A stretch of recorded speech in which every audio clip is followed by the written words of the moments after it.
धनतेरस की पूजन का सबसे बड़ा महत्व यही है।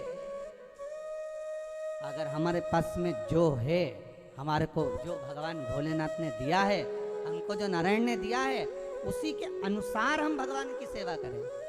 धनतेरस ये नहीं कहती कि आपके पास में कुछ नहीं है तो आप कर्जा कर कर चांदी के बर्तन खरीद के लाओ। धनतेरस ये नहीं कहती कि आपके पास में कुछ नहीं है तो कर्जा कर कर आप सोने की अंगूठी बनवा कर लाओ। धनतेरस ये नहीं कहती कि आपके पास में कुछ नहीं है तो कुछ घर का ही सामान बेचकर हम दूसरी सामग्री लेकर जाए। नहीं नहीं नहीं, धनतेरस कभी नहीं कहती। माता लक्ष्मी की कथा, धनवंतरी की कथा नहीं कहती कि आप कर्जा लेकर अपने घर में फ्रिज लाएं, वॉशिंग मशीन लाएं, या सामान लाएं, या कपड़े लाएं, या वस्त्र लाएं, या आभूषण लाएं। कई लोगों ने धनतेरस के महत्व को बिगाड़ दिया कि हमको धनतेरस के दिन सामान लेकर आना है, चांदी का बर्तन लेकर आना है, ये सामान लेकर आना है, वो सामान लेकर आना। लाओ, मना नहीं है। धनतेरस का दिन ही है, धनवंतरी का दिवस ही है। क्योंकि धनवंतरी देव जब मंथन के समय पर प्रकट हुए थे, महाराज शरद पूर्णिमा के दिन जब मंथन हुआ था तो उसमें चंद्र प्रकट हुए। मंथन का क्रम प्रारंभ हुआ। कार्तिक की द्वादशी के दिन जो मंथन हुआ उसमें कामधेनु गाय प्रकट हुई और मंथन प्रकट हुआ।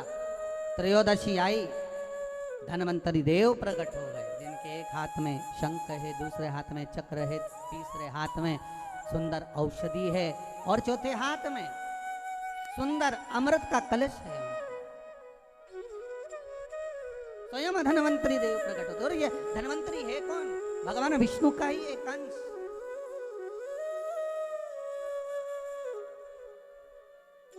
त्रयोदशी को धनवंतरी देव प्रकट हो गए। चतुर्दशी आई, मां कालका प्रकट हो गई। अमावस्या आई, माता लक्ष्मी प्रकट हो गई। ऐसे मंथन में निकल रहे। पर धनवंतरी के हाथ में अमृत कलश है। इसलिए हमारे यहाँ हिंदू धर्म में ये रीति रही है कि धनतेरस के दिन कोई सामग्री खरीदी जाती है, पीतल की, तांबे की, कोई वस्तु हम खरीदते हैं। पर आज का समय का जो फैशन बढ़ता गया तो कहा साहब चांदी के बर्तन खरीदना जरूरी है, चांदी का सामान खरीदना जरूरी है, सोने का पात्र, सोने की वस्तु खरीदना जरूरी है, ये सामग्री खरीदना। तो यहाँ शास्त्र नहीं कह रहा कि महाराज इतने महंगे महंगे पदार्थ खरीदो और घर में कर्जा कर लो। शास्त्र तो यह कहता है कि धनवंतरी की पूजन करना है आपको। अगर आप एक सामग्री भी लेकर आ रहे हैं तो उसमें आपका भाव जुड़ा होना चाहिए, कर्जा नहीं जुड़ा होना चाहिए।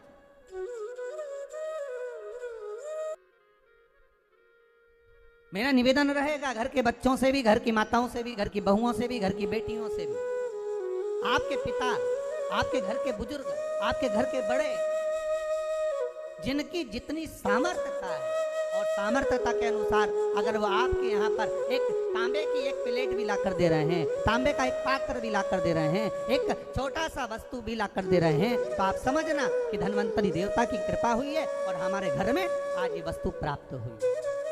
हमारे घर में आज ये वस्तु आई है। उसी को आप स्वर्ण की मान ले, उसी को आप चांदी की मान ले और उसी का पूजन करें। लक्ष्मी और दरिद्रता भी महाराज ये दो अलग हैं, दोनों बहनें हैं। लक्ष्मी भगवान विष्णु के साथ में विहार रही हैं, दरिद्रता दुस्साह मुनि के। शायद इसीलिए हमारे हिंदू धर्म के अंतर्गत माता लक्ष्मी का जहाँ पूजन होता है, माता लक्ष्मी की जहाँ आराधना होती है, वहां से दरिद्रता को बाहर निकाल दिया।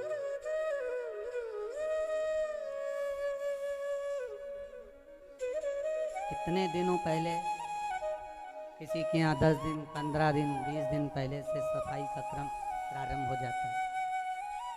बार बार घर की झाड़ू लगाना, पुताई करना, सफाई करना, जो अटाला सामान है, बेकार सामग्री है, जो किसी काम की नहीं, उसको ले जाकर कहीं डाल देना, भेज घर को सुरक्षित साफ। क्योंकि लक्ष्मी उसी घर में प्रवेश करती है जहां पर निर्मलता होती है, दरिद्रता वहीं प्रवेश करती है जहाँ आलस हो, बहुत सारा कबाड़ा जिसके यहाँ पड़ा हुआ हो, बहुत सारा फैलारा जहाँ पड़ा हुआ हो, झूठे बर्तन जहाँ पड़े हुए हों, झूठी सामग्री जहाँ पड़ी हुई हो, वहाँ पर दरिद्रता का प्रवेश हो जाए, वहाँ दरिद्रता प्रवेश कर जाए। लक्ष्मी का स्मरण, भगवान शिव कह रहे हैं ख्याति ओ माता ख्याति, अगर आपको लक्ष्मी को देना है तो भगवान विष्णु को दीजिए। पर भगवान विष्णु को लक्ष्मी मिले, भगवान नारायण ने कहा मैं विवाह करने को तैयार हूँ, लक्ष्मी से विवाह करूं, पर बात केवल इतनी सी है कि लक्ष्मी मेरे चरणों में रहे। आप सबसे एक निवेदन करूं, इस धनतेरस के माध्यम से जितने भी भारत भूमि के आप आस्था चैनल पर पूरे विश्व में जो कथा श्रवण कर रहे हैं, धनवंतरी पूजन की, धनतेरस पूजन की, शिव द्वारा लक्ष्मी जी को मार्ग बताना और धनतेरस के दिन प्रत्येक जीव के घर में माता लक्ष्मी का पूजन हो, प्रवेश महाराज भगवान शिव स्वयं भगवान नारायण से कहते हैं कि आप लक्ष्मी को अपने चरणों में रखो। भगवान कहते हैं मैं रखने को तैयार हूं, पर लक्ष्मी मेरे चरणों में रहे, जहां मैं हूं वहां लक्ष्मी।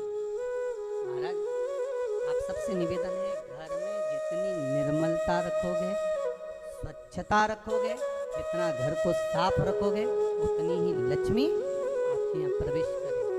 पर केवल घर की सफाई से काम नहीं चलेगा। शिव महापुराण की कथा कहती है घर की सफाई के साथ में मन की भी सफाई होना चाहिए। काम, लोभ, आसक्ति, वासना, तृष्णा, ये सब हमारे भीतर भरा हो और हम सोचें कि भगवान हमारे घर में प्रवेश कर जाए तो कैसे प्रवेश करें? तो कहते हैं ना, हमने आंगन नहीं बुआरा, कैसे आएंगे हरि, अब तक गंदा पड़ा है द्वारा, कैसे आएंगे, कैसे आएंगे हरि, कैसे आएंगे हरि, अब तक गंदा पड़ा है द्वारा, कैसे आएंगे हरि। हम केवल घर की सफाई ना करें, हमारे भीतर जो अहंकार समाया हुआ है, हमारे भीतर जो काम समाया हुआ है, हमारे भीतर जो आसक्ति भरी हुई है, हमारे भीतर जो लोभ भरा हुआ है, तृष्णा भरी हुई है, वो हम उसको निकाल दें। शास्त्र कहता है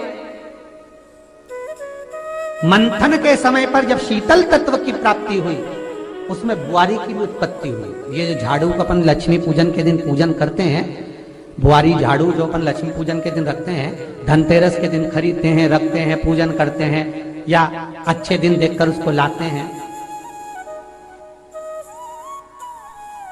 तो केवल 2 दिन ऐसे होते हैं, इतनी 3 वैसे तो ये 5 दिन बताए हैं, परंतु उसमें अपन 3 दिन मान्य करो जिस दिन झाड़ू नहीं खरीदी है। एक अमावस्या, दूसरी एकादशी और तीसरी पूर्णिमा। बाकी के समय पर बुआरी झाड़ू जो है अमृत तत्व की प्राप्ति के लिए, शीतलता के लिए रखी जाती है। घर में क्यों रखते हैं झाड़ू? शीतलता देने के लिए। इसलिए झाड़ू को दरवाजे के पास नहीं रखते, झाड़ू को खड़ी नहीं रखते। जब भी झाड़ू रखी जाती है, आड़ी रखी जाती है, और जिस दरवाजे से हम निकलकर बाहर जा रहे हैं उस दरवाजे के पास कभी झाड़ू नहीं रखी जाती, भीतर के तत्व में रखी जाती, अंदर। मान बुआरी की उत्पत्ति, झाड़ू की उत्पत्ति, शीतलता की उत्पत्ति मार ये मंथन के समय से। इसलिए आज भी धनवंतरी के दिन, धनतेरस के दिन, जिस दिन अमृत निकला था, उस दिन झाड़ू की पूजन होती है। कई लोग करते आते हैं, और कई लोगों को अभी भी ये ज्ञात नहीं कि झाड़ू क्यों पूजी जाती है, झाड़ू तत्व का पूजन क्यों किया जाता है, क्यों धनतेरस के दिन लेते, क्यों पूजन करते।